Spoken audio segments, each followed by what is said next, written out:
You have a candidate in Ted Cruz that got kicked all the way to Miami by Castro. He knows about communism firsthand, and I hope you'll think about it and give him a chance, because he understands the Constitution. From childhood on, he knows what it's about. You give him a chance, you'll have a real hero from Texas, and you need one.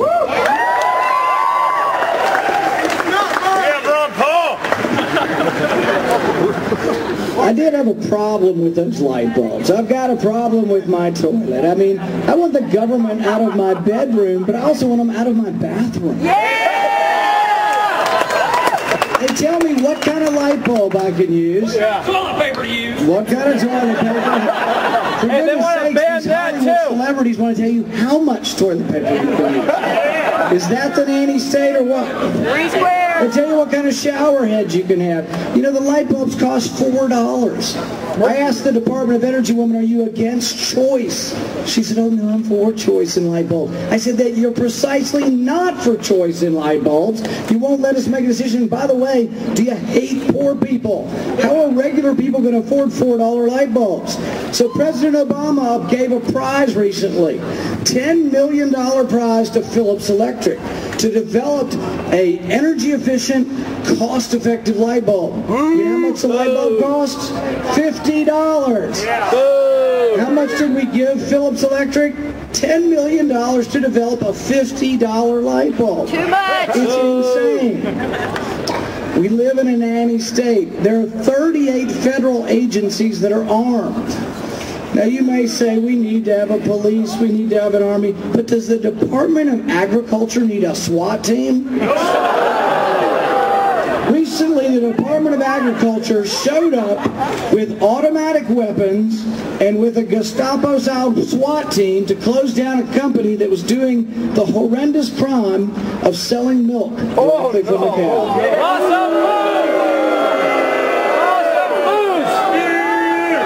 Recently, Fish and Wildlife showed up at Gibson Guitar, once again with armed agents. You know what their crime was? What? They're accused of breaking an Indian, not a U.S., an Indian labor law that says their product needs to be finished in India. It's a labor protection law, but they're being persecuted and prosecuted for breaking a law that's not even a U.S. law. Repeal the Lacey Act! Repeal the Lacey Act! We put a U.S. citizen, a Florida citizen, in jail for the crime of breaking a Honduran fishing regulation. He got 8 years in prison. One of the regulations was that the fish needed to be imported in cardboard boxes, not plastic. That's a criminal offense under the Lacey Act. We've let our government get away from us. But we're at a point where we need a new generation of leaders. We need leaders who believe in the Constitution.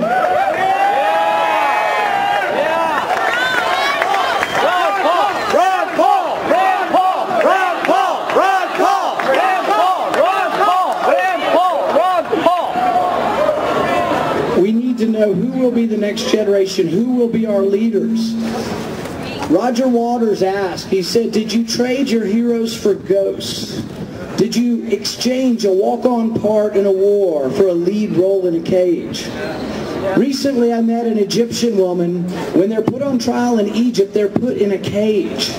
She's accused of promoting secular democracy in Egypt. And yet, what do the people in Congress do to support her? They say, let's send $2 billion of your dollars to Egypt, and maybe they'll behave better if we give them more money. Do you know we actually send foreign aid to China? We send economic development assistance to China. We borrow it from them, then we give it back to them. It's ridiculous, and it has to stop. You have to end it.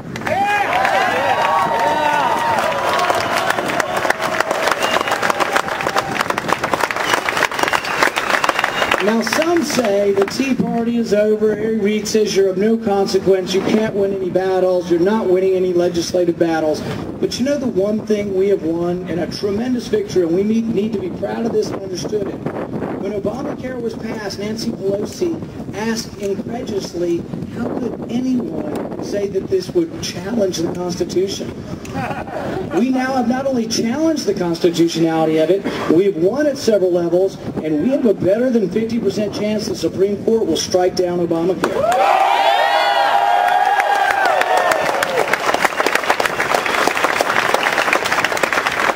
George Will put it, I think, very succinctly. He said the case against Obamacare is the last exit on the highway to unlimited government. And it truly is. This is our last chance, I believe, in many ways. And it didn't just start with President Obama. It's been Republicans, it's been Democrats, it's been 50 years of bad court cases. The truth! The Tea Party has a lot of intellectual godfathers. Ron Paul is one.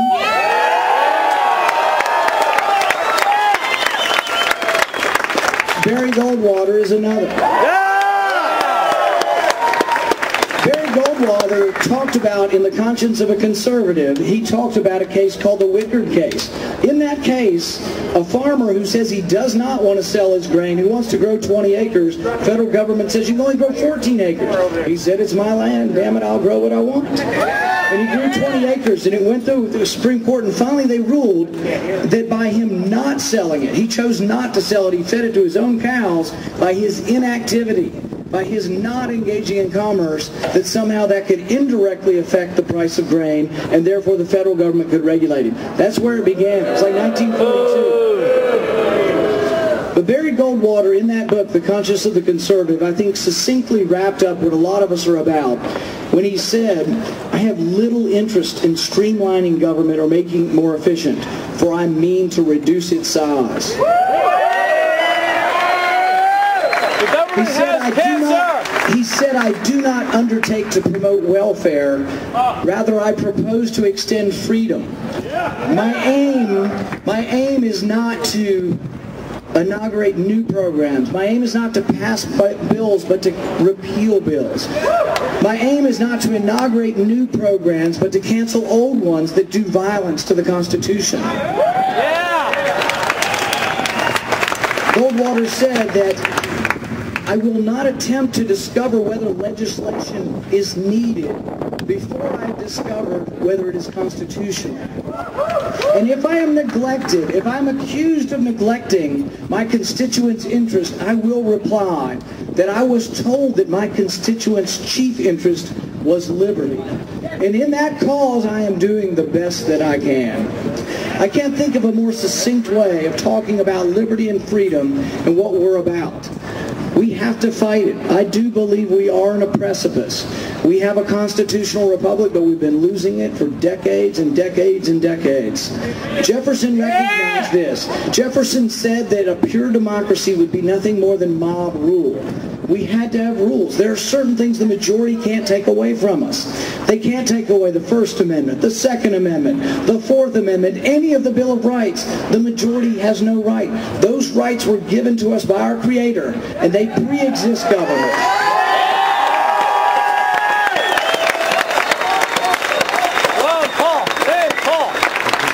But we have a government, we now have a president who fundamentally misunderstands it.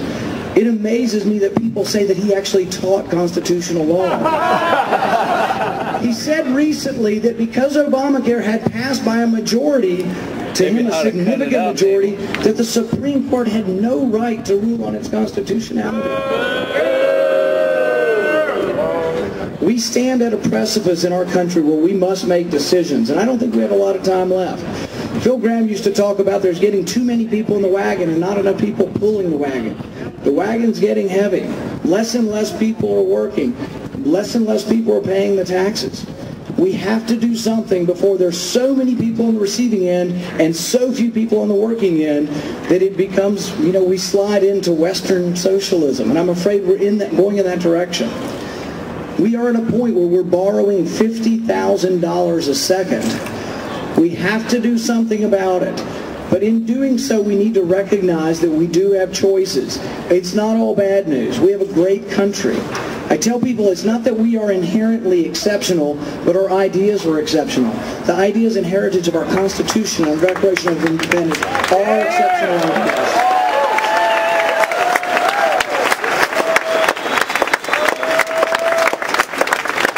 If we will believe believe in ourselves once again, if we will believe in the system of capitalism that made us great, if we will know and understand that if you want to help your fellow man, if you want a society and a civilization that can create wealth to help your fellow man and to be humanitarian, it's capitalism. It creates wealth like no other country ever has. But we have to believe in ourselves again. We cannot believe that because your neighbor has 3 cars and you have a moped, that we're going to send the president to take one of their cars and get you a car. We have to believe that we want to increase that pie. That pie of jobs and wealth can increase if we believe in freedom. If we do, we will thrive again. I hope to be at the forefront of that and to continue to fight for you, and I thank you very much for having me.